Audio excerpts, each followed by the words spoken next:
মানবতা বিরোধী অপরাধের মামলায় সাবেক প্রধানমন্ত্রী শেখ হাসিনার বিরুদ্ধে ফাঁসির রায় ঘোষণায় আনন্দ মিছিল করেছে পটুয়াখালী জেলা বিএনপি।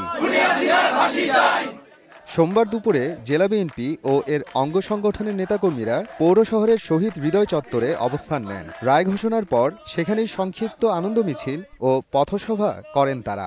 অধীর আগ্রহে বসেছিল এই রায় শোনার জন্য। তাদের এই রায় মনোভূত হয়েছে।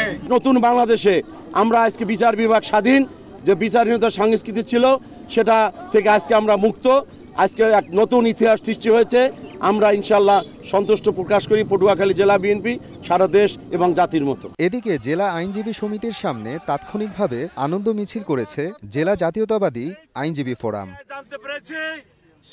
সময় সংবাদ, পটুয়াখালী।